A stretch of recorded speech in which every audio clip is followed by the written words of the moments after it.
नमस्कार, मैं नीतीश पाटिल एसलीपीएस परिवार संस्था द्वारा आया हूँ। आज यहाँ पे हम लोग देखेंगे कुछ खास रिजल्ट आया हुआ है और वो खास रिजल्ट क्या आया हुआ है वो उन्हीं की जुबानी सुनेंगे।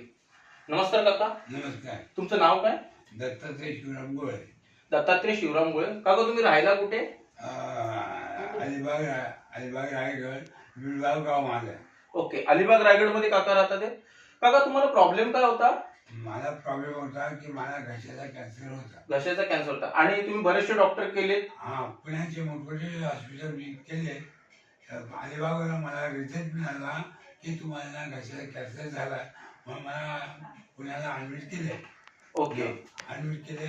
नंतर तिथे उपचार केले त्या डॉक्टरांनी, पण त्या डॉक्टर लास्टला मला सांगितलं माझ्या मुलीला की तुमच्या बाप्पांना घेऊन जा घरी, 15 दिवस त्यांना खायला घाला.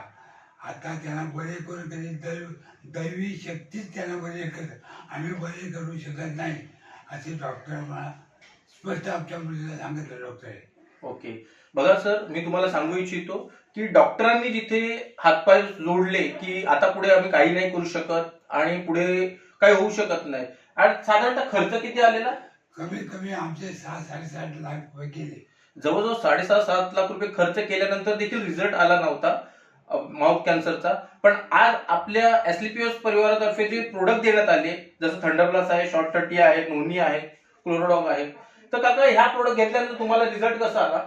मी रेग्युलर डॉक्टर दुर्गा साहेबांनी मला सांगितला की तुम्हाला कमीत कमी 6 महिने हे औषध घ्यायला पाहिजे.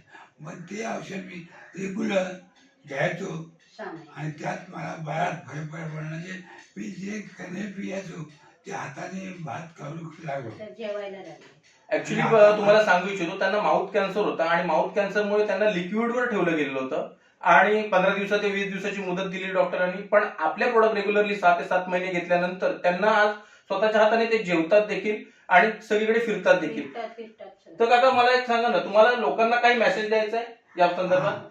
तर लोकांना मला एकच सांगायचं आहे, मी यातून भागायला आलेलो आहे, आपण धन्यवाद. धन्यवाद सर.